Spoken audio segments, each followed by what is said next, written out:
Suamiku bawa selingkuhan ke rumah dan tinggal bersamaku.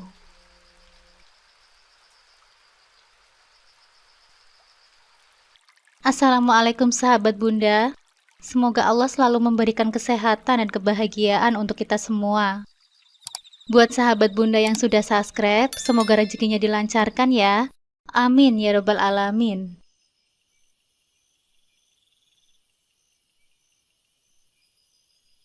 Perkenalkan, namaku Nisa. Bukan nama asliku. Ini adalah kisah nyataku. Awalnya kehidupanku dengan suamiku Arif berjalan penuh dengan kebahagiaan. Pernikahan kami dimulai dengan kedamaian. Seolah-olah segala sesuatu telah diatur untuk menjadi sempurna. Rumah kecil yang kami tempati setelah menikah, meskipun sederhana, terasa seperti istana. Kami menata setiap sudut dengan penuh cinta, hingga dekorasi yang membuat rumah kami terasa nyaman dan hangat. Setiap pagi, aku dan Arif bangun dengan semangat baru, siap menghadapi hari dengan harapan dan mimpi tentang masa depan yang cerah. Saat malam tiba, kami sering berbicara tentang bagaimana kami akan menjadi orang tua yang penuh kasih. Suatu malam, kami biasa duduk di sofa sambil menonton televisi. Aku menatap suamiku dan berkata, "Mas Arif, aku membayangkan kita punya anak kecil yang berlarian di sekitar rumah ini. Bagaimana menurutmu, Mas?" Suamiku tersenyum lembut dan menggenggam tanganku. "Iya sayang, aku juga membayangkan begitu. Semoga kita cepat diberikan momongan ya sayang." Namun seiring berjalannya waktu, impian kami mulai terasa semakin jauh. Awalnya, aku mencoba untuk tetap positif, berdoa dan berharap bahwa keajaiban akan datang. Tetapi bulan demi bulan terus berlalu, dan masih belum ada tanda-tanda kehamilan. Setiap kali kami mencoba melakukan tes kehamilan, hasilnya selalu sama negatif. Ketidakpastian dan kekhawatiran mulai menghantui pikiranku, dan aku merasa tertekan oleh harapan yang tak kunjung terwujud. Kami memutuskan untuk mencari bantuan medis. Kami berkonsultasi dengan dokter spesialis, melakukan berbagai tes dan pemeriksaan, dan mengikuti saran medis yang diberikan. Saat kami mulai merasakan beratnya perjuangan ini, aku memutuskan untuk mencari sebuah pilihan. Setelah banyak pertimbangan dan diskusi panjang dengan suamiku, aku merasa bahwa adopsi adalah jalan yang tepat. Proses adopsi bukanlah keputusan yang mudah. Itu adalah perjalanan yang penuh dengan proses hukum yang banyak, wawancara dan persyaratan yang harus kami penuhi. Kami harus menghadapi berbagai tantangan dan menunggu dengan sabar selama proses evaluasi. Meskipun proses adopsi memakan waktu, aku tetap optimis. Setiap hari aku berdoa agar Tuhan memberikan kami kesempatan untuk merasakan kebahagiaan sebagai orang tua. Akhirnya, hari yang kami tunggu-tunggu pun tiba. Kami menerima kabar bahagia bahwa kami telah diterima untuk mengadopsi seorang bayi perempuan yang bernama Dea. Ketika kami pertama kali melihat Dea, hati kami terasa penuh dengan cinta dan kebahagiaan. Dia adalah bayi yang cantik, dengan mata yang cerah dan senyum yang manis. Kami membawanya pulang dengan penuh sukacita, merasakan momen-momen berharga yang selama ini kami impikan. Hari-hari pertama bersama Dea adalah periode yang penuh dengan kebahagiaan dan penyesuaian. Kami mulai merasakan dinamika baru sebagai keluarga, dengan Dea yang kini menjadi bagian di kehidupan kami. Aku menghabiskan waktu berjam-jam untuk merawatnya, memberi makan, mengganti popok, dan menenangkannya saat ia menangis. Dengan hadirnya Dea, aku yakin bahwa keluarga kami akhirnya lengkap. Kami mengakhiri hari-hari kami dengan rasa syukur dan bahagia yang mendalam. Tahu bahwa perjalanan kami untuk menjadi orang tua telah membuahkan hasil yang manis. Meskipun kami harus menghadapi tantangan di masa depan, kami siap untuk menjalani kehidupan baru ini dengan penuh cinta dan komitmen sebagai keluarga. Namun kebahagiaan kami sebagai keluarga kecil seolah mulai mengalami retakan-retakan kecil yang semakin membesar. Suamiku, yang dulunya penuh dengan perhatian dan selalu ada untukku, mulai menunjukkan perubahan yang mencolok. Perubahannya tidak bisa kulihat secara langsung pada mulanya. Tetapi ada sesuatu yang membuatku merasa tidak nyaman. Hari-hari berlalu dan suamiku nampak semakin sering menghabiskan waktu di luar. Setiap kali aku bertanya mengapa dia pulang larut malam atau mengapa dia pergi tanpa alasan yang jelas, dia akan menjawab dengan ketidaksabaran atau hanya mengatakan bahwa dia sibuk dengan pekerjaannya. Aku ada beberapa urusan di kantor yang harus aku selesaikan, katanya suatu malam, seiring dia meninggalkan rumah dengan tas kerja di tangan.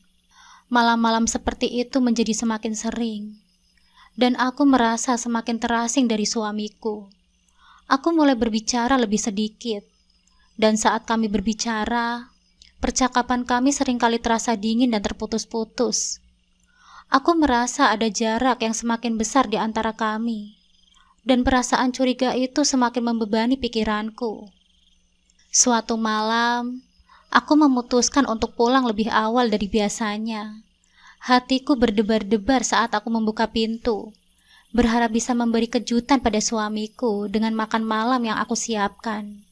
Namun ketika aku masuk ke dalam rumah, aku mendengar suara telepon dari ruang tamu. Aku berhenti sejenak di pintu dan mencoba mendengarkannya. Suara suamiku terdengar jelas, tetapi kali ini ada nada berbeda. Nada yang akrab dan tidak biasa. Aku merapatkan telinga untuk mencoba menangkap kata-kata yang terucap, meskipun aku hanya bisa menangkap potongan-potongan percakapan. Iya sayang, aku tahu kok. Aku sangat sibuk belakangan ini, katanya. Suaranya terdengar lembut dan penuh perhatian. Aku juga kangen sama kamu sayang. Aku berharap bisa segera bertemu denganmu. Hatiku terasa seperti dihantam palu. Rasa curiga yang sudah lama mengganggu pikiranku kini menjadi semakin nyata. Aku tidak bisa melihat siapa yang sedang berbicara dengan suamiku di ujung telepon. Tetapi dari nada suara dan percakapan yang tidak jelas itu, aku tahu ada sesuatu yang tidak beres. Aku berusaha untuk tetap tenang dan menyembunyikan emosiku saat aku melangkah masuk ke ruang tamu. Suamiku menutup telepon dan terlihat terkejut saat melihatku. "Kamu pulang lebih awal?" katanya, berusaha menunjukkan wajah yang tidak menunjukkan rasa bersalah. Aku tersenyum paksa, berusaha menahan perasaanku yang berkecamuk di dalam hati. "Iya mas, aku pikir akan lebih baik jika kita makan malam bersama," jawabku, sambil berusaha tidak menunjukkan betapa hancurnya hatiku. Kami duduk di meja makan, tetapi suasananya terasa tegang. Meskipun kami berbicara tentang hal-hal sehari-hari, aku tidak bisa menghilangkan perasaan bahwa ada sesuatu yang salah. Setiap kata yang diucapkan suamiku terasa seperti topeng yang menutup kebenaran yang lebih dalam. Aku merasa semakin kesulitan untuk mempercayai apa yang aku lihat dan aku dengar. Setelah makan malam, aku memutuskan untuk mencoba berbicara dengan suamiku. Aku duduk di sampingnya di sofa dan berkata dengan suara lembut, "Mas, aku merasa ada sesuatu yang berubah di antara kita. Kamu sering pergi tanpa penjelasan, dan aku merasa terabaikan. Apakah ada yang ingin kamu bicarakan, Mas?" Suamiku menatapku dengan tatapan kosong dan menjawab dengan nada yang tidak sabar, "Kamu berlebihan. Aku hanya sibuk dengan pekerjaanku. Tidak ada yang perlu dikhawatirkan." Aku merasa kata-katanya seperti palu godam yang memukul hatiku. Rasa curiga dan ketidakpastian semakin menguasai pikiranku. Dan aku tahu bahwa ada sesuatu yang harus aku hadapi. Meskipun suamiku mencoba meyakinkanku bahwa semua ini hanya kekhawatiranku saja, aku tidak bisa mengabaikan perasaan yang terus menghantuiku. Kecurigaan yang semakin besar ini membayangi hidupku, dan aku merasa terjebak dalam labirin emosi yang tidak bisa kutemukan jalan keluarnya. Aku tidak tahu apa yang harus aku lakukan, atau bagaimana cara menghadapi situasi ini. Yang aku tahu hanyalah bahwa perasaan curiga yang mengganggu pikiranku semakin sulit untuk kuredakan, dan aku harus mencari tahu kebenaran di balik semua ini. Selama berbulan-bulan, perasaan curiga dan ketidakpastian menghantui setiap hariku. Meski aku berusaha keras untuk meyakinkan diriku bahwa semua itu hanyalah kekhawatiranku saja, Kenyataan akhirnya menghancurkan semua harapan yang tersisa. Pada suatu malam yang dingin dan berkabut, kecurigaan terkuak dengan jelas di hadapanku. Aku memutuskan untuk mengikuti suamiku secara diam-diam. Setelah beberapa malam terakhir dia pulang larut malam tanpa kejelasan. Dengan penuh ketegangan, aku mengikuti mobilnya dari kejauhan. Rasanya seperti sebuah film yang tidak ingin aku tonton. Namun aku tidak bisa berpaling dari kenyataan yang semakin mendekat. Ketika mobilnya berhenti di sebuah restoran, jantungku berdegup kencang. Aku menunggu beberapa menit sebelum masuk ke dalam restoran dengan hati yang berdebar-debar. Begitu aku melangkah masuk, aku melihat suamiku duduk di meja yang berada di sudut restoran bersama seorang wanita yang tidak asing bagiku. Wanita itu adalah sosok yang sering kali aku lihat dalam pesan-pesan yang tidak pernah dijelaskan oleh suamiku. Wanita itu tersenyum lebar kepada suamiku, dan mereka nampak begitu akrab. Aku tidak bisa lagi mengendalikan emosiku. Hatiku terasa hancur, seolah terjerat oleh badai, dan aku merasa seluruh dunia runtuh di sekitarku. Aku menyembunyikan diriku di balik sebuah meja di sudut restoran, mencoba mencerna kenyataan pahit yang baru saja kuhadapi. Setelah beberapa saat, aku tidak bisa menahan lagi. Aku berdiri dengan langkah yang penuh tekad mendekati meja suamiku. Suamiku dan wanita itu terkejut saat melihatku. Aku berdiri di sana, menatap suamiku dengan campuran rasa sakit dan kemarahan yang mendalam. "Jadi ini yang selama ini kamu sembunyikan, Mas? Kamu selingkuh dengan wanita ini?" kataku dengan suara bergetar. Suamiku tampak tidak terpengaruh pada awalnya, tapi kemudian wajahnya berubah menjadi kemerahan. "Berani-beraninya kamu datang ke sini dan mengganggu kehidupan pribadiku," katanya sambil menampar pipiku dengan penuh amarah. Wanita di sampingnya terlihat bingung dan sedikit malu, tetapi dia tidak mengatakan apa-apa. Aku merasa terkejut dan hancur mendengar kata-kata suamiku. "Tega ya kamu, Mas? Kamu lakukan ini padaku," kataku berusaha menjaga suaraku tetap tenang meskipun tamparan di pipiku terasa perih. Aku pergi dari restoran dengan air mata yang mengalir di pipiku. Setiap langkah terasa berat, dan rasa sakit di hatiku semakin mendalam. Aku tahu bahwa hidupku telah berubah selamanya. Keadaan ini bukanlah tentang perselingkuhan, tetapi tentang penghinaan dan penolakan yang mendalam dari orang yang seharusnya aku percayai sepenuhnya. Setibanya di rumah, aku mencoba mengumpulkan keberanian untuk berbicara dengan suamiku tentang apa yang telah terjadi. Aku berharap mendapatkan penjelasan atau setidaknya permintaan maaf. Namun saat aku memasuki rumah, suasana menjadi semakin tegang. Suamiku menatapku dengan mata yang penuh kebencian. "Apalagi yang kamu mau? Kamu sudah menghancurkan segalanya," katanya dengan suara kasar. "Aku tidak akan meminta maaf atau menjelaskan apapun kepadamu." Kehidupan rumah tangga kami berubah menjadi medan perang. Suamiku semakin menunjukkan sikap kasarnya dan tidak peduli.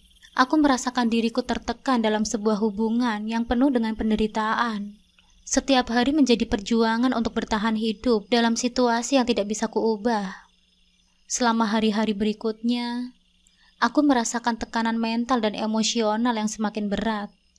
Kata-kata kasar dan hinaan menjadi makanan sehari-hari, dan aku merasa terjebak dalam sebuah hubungan yang penuh dengan penderitaan. Keadaan ini membuatku semakin terasing dan putus asa. Aku tidak tahu apa yang harus aku lakukan atau bagaimana cara mengatasi situasi yang semakin memburuk. Aku hanya bisa berharap dan berdoa bahwa suatu hari nanti aku akan menemukan jalan keluar dari penderitaan ini. Namun untuk saat ini, aku terjebak dalam lingkaran penderitaan dan kebingungan, dan setiap hari terasa semakin berat untuk kulalui. Kehidupan rumah tanggaku semakin memburuk ketika suamiku memutuskan untuk menikah siri dengan selingkuhannya. Sebut saja namanya Rahma, dan membawanya ke rumah kami. Hidupku berubah menjadi mimpi buruk yang nyata. Melihat wanita yang merebut suamiku tinggal di rumah yang sama denganku adalah sebuah penghinaan yang tak tertanggungkan. Setiap sudut rumah yang dulunya penuh dengan kebahagiaan, kini terasa berat dan penuh dengan rasa sakit yang mendalam. Suatu pagi, aku terbangun lebih awal dari biasanya dan mendapati Rahma sedang berada di dapur, menyiapkan sarapan. Mataku tertuju pada piring-piring yang tersusun rapi di meja makan, dan aku merasa seolah-olah semua ini adalah mimpi buruk yang tak pernah berakhir. Aku menarik nafas dalam-dalam, mencoba menenangkan diriku sebelum beranjak dari tempat tidur. Saat aku melangkah ke dapur, Rahma tersenyum dan menyapaku dengan nada yang ketus. Aku hanya membalas dengan anggukan kecil dan mencoba untuk bersikap ramah, meskipun hatiku terasa hancur. Setiap kali Rahma mengajak aku berbicara, aku justru merasa semakin tertekan. Aku bisa menyembunyikan rasa sakitku agar tidak memperburuk situasi dan menjaga suasana rumah tetap tenang. Ketika suamiku muncul di dapur, dia memberikan Rahma tatapan penuh cinta dan kekaguman. Sesuatu yang tidak pernah aku rasakan lagi. Aku melihat keduanya berbicara dengan penuh kehangatan, dan seolah-olah dunia kami berputar di sekitar mereka. Hatiku terasa seperti diiris setiap kali aku melihat mereka berdua saling berbagi canda tawa dan perhatian. Hari-hari berlalu dengan kehadiran Rahma yang semakin sering di rumah. Setiap sudut rumah yang dulunya kuanggap sebagai tempat yang nyaman, kini terasa penuh dengan rasa pedih dan ketidaknyamanan. Suamiku nampaknya sangat menikmati kehadiran Rahma, dan aku hanya bisa memperhatikan dari jauh. Aku merasa terasing di rumahku sendiri, seolah-olah aku adalah orang yang asing di tempat yang seharusnya menjadi tempat perlindunganku. Pada suatu malam, setelah makan malam yang penuh dengan ketegangan, aku mencoba berbicara dengan suamiku tentang perasaanku. Kami duduk di ruang tamu yang kini terasa lebih sepi dan dingin dibandingkan dengan sebelumnya. Rahma sudah pergi ke kamarnya, dan aku memanfaatkan kesempatan ini untuk mengungkapkan isi hatiku. "Mas, aku benar-benar merasa tersingkir di rumah ini," kataku dengan suara bergetar. "Aku merasa seperti tidak memiliki tempat lagi di sini." Suamiku menatapku dengan tatapan yang sulit diartikan. "Apa yang kamu inginkan dariku?" tanyanya dengan nada dingin. "Aku sudah melakukan yang terbaik untuk memastikan semua orang nyaman di sini." Keputusannya untuk menikah siri dengan Rahma dan membawanya ke rumah kami benar-benar mengubah seluruh dinamika rumah tangga kami. Setiap hari aku harus menghadapi kenyataan pahit ini, sambil berusaha menjaga keharmonisan rumah tangga demi anak-anak yang kuanggap sebagai keluarga sendiri. Aku merasa tertekan dan bingung tentang bagaimana aku harus melanjutkan hidup dalam situasi yang penuh ketegangan ini. Aku mencoba yang terbaik untuk tetap bersikap baik terhadap Rahma, meskipun setiap senyumnya membuatku merasa semakin tertekan. Aku merawat anak-anak dengan penuh kasih sayang, berusaha untuk memberikan mereka lingkungan yang stabil, meskipun hatiku hancur. Aku menyadari bahwa aku harus kuat dan beradaptasi dengan situasi baru ini, meskipun itu berarti harus menahan rasa sakit dan kehilangan yang mendalam. Setahun berlalu sejak suamiku menikah siri dengan Rahma, dan rumah tangga mereka akhirnya dikaruniai seorang anak. Seorang bayi perempuan bernama Adele. Kabar kelahiran Adele terasa bagaikan pisau yang menusuk hatiku. Perasaan bahagia sekaligus penuh kepedihan menyelimuti diriku. Di satu sisi, bayi kecil itu adalah makhluk yang tak berdosa, yang membawa kebahagiaan ke dalam rumah ini. Namun di sisi lain, Adele adalah hasil dari hubungan yang telah menghancurkan pernikahanku. Meskipun begitu, aku tidak bisa mengabaikan tanggung jawab yang seolah telah jatuh ke pundakku. Sejak awal kelahirannya, Adele memerlukan perhatian dan kasih sayang. Dan meskipun Adele bukanlah darah dagingku, aku merasa ada kewajiban moral untuk merawatnya dengan sepenuh hati. Setiap hari aku menenangkan dirinya, meyakinkan bahwa ini adalah jalan yang terbaik, bukan hanya demi Adele, tetapi juga demi ketenangan dalam rumah ini. Sebagai ibu dari Dea, anak angkat kami, aku telah belajar bahwa cinta dan kasih sayang tak terbatas oleh ikatan darah. Namun mempraktikkan hal itu untuk anak yang lahir dari selingkuhan suamiku bukanlah perkara yang mudah. Hari-hariku dipenuhi dengan pergulatan batin. Setiap pagi, saat melihat Adele tertidur di tempat tidurnya, Aku merasakan kepedihan yang mendalam. Bayi ini tumbuh di rumahku dan di bawah atap yang sama. Namun dia adalah simbol dari pengkhianatan suamiku. Meskipun begitu, setiap kali aku menggendongnya, ada perasaan lembut yang tak bisa kutolak. Di dalam hatiku, aku sadar bahwa Adele adalah anak yang tak bersalah, dan dia membutuhkan kasih sayang seperti anak lainnya. Seiring berjalannya waktu, Adele semakin dekat denganku. Meskipun Rahma adalah ibu kandungnya, aku yang lebih sering merawatnya sehari-hari. Rahma sibuk dengan urusannya sendiri, sementara suamiku nampak lebih fokus pada pekerjaannya dan kehidupan baru mereka. Adele yang mulai kini merangkak dan belajar berjalan, sering mencariku saat dia butuh perhatian.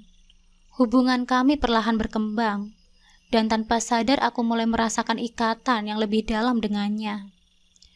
Perasaan itu semakin kuat saat aku melihat kedekatan Dea dan Adele. Dea meskipun lebih tua beberapa tahun, merawat Adele dengan penuh kasih sayang layaknya seorang kakak kandung. Keduanya sering bermain bersama di halaman belakang rumah, tertawa riang, dan berbagi mainan. Di tengah kekacauan batin yang kuhadapi, kedekatan mereka memberikan sedikit kedamaian di hatiku. Ada saat-saat di mana aku hampir bisa melupakan kenyataan pahit, bahwa Adele adalah anak dari hubungan yang menghancurkan hidupku. Namun meskipun ada momen-momen kebahagiaan kecil itu, rasa sakit yang mendalam tetap ada. Setiap kali aku melihat suamiku dengan Adele, aku tak bisa menghilangkan perasaan dikhianati. Suamiku telah memilih untuk membangun kehidupan baru dengan Rahma, dan aku hanya bisa bertahan dengan merawat anak yang seharusnya bukan menjadi tanggung jawabku. Namun apa yang bisa kulakukan? Aku tak mungkin membiarkan seorang anak tumbuh tanpa kasih sayang dan perhatian. Adele bukanlah penyebab penderitaanku, dan dia tak pantas menerima akibat dari kesalahan orang tuanya. Sebagai seorang wanita, aku dipaksa untuk menelan semua rasa sakit dan kekecewaan. Meskipun hatiku terus dipenuhi dengan luka, aku memilih untuk tetap merawat Adele sebaik mungkin. Aku tidak ingin kebencian atau dendam mempengaruhi bagaimana aku memperlakukan anak ini. Dia hanya seorang bayi yang membutuhkan cinta dan perhatian. Dan meskipun itu menyakitkan, aku bertekad untuk memberikan yang terbaik. Hari-hari berlalu, dan perlahan aku mulai menerima realitas hidupku. Merawat Adele bersama Dea telah menjadi rutinitasku. Dalam diriku, meskipun penuh dengan rasa sakit, ada perasaan bangga karena bisa memberikan cinta kepada anak-anak ini. Kedekatan Dea dan Adele terus tumbuh, dan melihat mereka bahagia memberikan sedikit penghiburan di tengah semua kesulitan yang harus kuhadapi. Meskipun begitu, beban emosional yang kurasakan tetap tak hilang. Setiap malam, saat rumah mulai sepi dan semua orang tertidur, aku sering duduk di kamarku, merenungkan hidupku. Aku bertanya-tanya, bagaimana bisa aku terus menjalani kehidupan ini, merawat anak dari wanita yang telah merebut suamiku, sementara aku sendiri terperangkap dalam perasaan sakit yang terus menggerogoti. Namun setiap kali aku melihat wajah polos Adele yang tertidur di pelukanku, aku tahu bahwa aku tidak bisa menyerah. Tanggung jawabku mungkin berat, tapi aku tak bisa membiarkan kebencian dan rasa sakit menguasai diriku. Aku memilih untuk bertahan demi anak-anak ini, karena mereka, meskipun berasal dari situasi yang rumit, layak mendapatkan kasih sayang dan perhatian yang tulus. Adele dan Dea adalah bukti bahwa cinta dalam bentuk apapun selalu memiliki tempat untuk tumbuh di tengah penderitaan. Setelah keputusan besar untuk meninggalkan rumah itu kuambil, aku akhirnya merasakan kebebasan yang selama ini hilang. Aku keluar dari rumah yang dulu menjadi tempat banyak kenangan. Baik manis maupun pahit, keputusan untuk pergi tidak datang tiba-tiba. Itu adalah hasil dari bertahun-tahun penderitaan yang akhirnya tak bisa lagi kutahan. Aku tidak membawa banyak barang, hanya beberapa pakaian dan dokumen penting. Namun meskipun secara fisik aku sudah meninggalkan rumah, proses perceraian ini bukan hanya soal dokumen atau keputusan pengadilan, melainkan juga soal mental dan emosi. Aku sudah menyiapkan diriku untuk melewati hari-hari yang berat, di mana aku harus menghadapi kenyataan bahwa pernikahanku benar-benar akan berakhir. Meskipun begitu, aku juga merasa ada sedikit kelegaan, karena aku tahu ini adalah jalan yang terbaik untuk diriku sendiri. Saat aku mengajukan gugatan cerai di pengadilan, aku ditemani oleh seorang pengacara yang paham dengan situasiku. Dia mendukung penuh keputusanku dan memberikan saran yang jelas tentang langkah-langkah yang harus aku ambil. Setiap kali aku datang ke kantor pengadilan, rasanya seperti membuka lembaran baru dalam hidupku. Tidak mudah menghadapi suamiku, yang kini sudah hidup bersama Rahma, dan mendengar berbagai argumen di ruang sidang. Namun aku tetap tegar. Aku tahu bahwa ini adalah akhir dari babak yang penuh luka, dan aku sudah siap untuk memulai babak baru. Selama proses perceraian berlangsung, banyak hal yang menjadi bahan perdebatan, terutama soal hak asuh Dea dan Adel. Meskipun Adel bukan anak kandungku, aku sudah menganggapnya seperti anakku sendiri. Namun aku tidak ingin egois. Setelah mempertimbangkan dengan matang, aku memutuskan untuk tidak memperjuangkan hak asuhnya secara penuh, karena aku tahu bahwa Adel juga butuh kehadiran orang tua biologisnya. Aku hanya meminta hak untuk tetap bisa bertemu dengannya, dan memastikan dia tahu bahwa aku tetap ada untuknya, meski bukan lagi bagian dari rumah tangga itu. Dea, anak angkatku, adalah prioritas utamaku. Aku memutuskan untuk memperjuangkan hak asuh penuh atasnya. Aku merasa bahwa aku adalah orang yang paling tepat untuk membesarkannya, dan aku tidak akan menyerah begitu saja. Suamiku awalnya menantang, namun pada akhirnya dia setuju untuk menyerahkan hak asuh Dea kepadaku, karena dia tahu betapa dekatnya kami. Ini menjadi salah satu kemenangan kecil yang memberiku harapan di tengah proses yang melelahkan ini. Setiap sidang terasa seperti perjuangan baru, dan ada saat-saat di mana aku merasa lelah dan ingin menyerah. Namun dukungan dari keluarga dan sahabat-sahabatku membuatku kuat. Mereka selalu ada di sisiku, memberiku kekuatan untuk terus maju dan menyelesaikan proses ini. Proses perceraian ini bukan hanya soal legalitas, tetapi juga proses penyembuhan bagi diriku. Setiap langkah yang kuambil, setiap keputusan yang kubuat, adalah bagian dari upayaku untuk melepaskan diri dari bayang-bayang masa lalu. Akhirnya, setelah beberapa bulan yang penuh ketegangan dan negosiasi, keputusan pengadilan pun dijatuhkan. Aku resmi bercerai. Saat hakim mengetukkan palu dan menegaskan perceraian kami, ada perasaan campur aduk di dalam diriku. Di satu sisi, aku merasa sedih karena pernikahan yang telah aku perjuangkan begitu lama berakhir dengan cara seperti ini. Namun di sisi lain, ada rasa lega yang luar biasa. Beban yang selama ini menghantuiku perlahan-lahan terangkat, dan aku bisa mulai memikirkan masa depanku tanpa harus terus terperangkap dalam rasa sakit yang sama. Aku kembali ke kehidupanku yang baru, jauh dari rumah yang dulu penuh dengan kenangan. Aku fokus pada Dea dan diriku sendiri, membangun kembali hidup yang lebih tenang dan penuh harapan. Aku tahu bahwa perjalanan ini masih panjang, tetapi untuk pertama kalinya setelah bertahun-tahun, aku merasa optimis.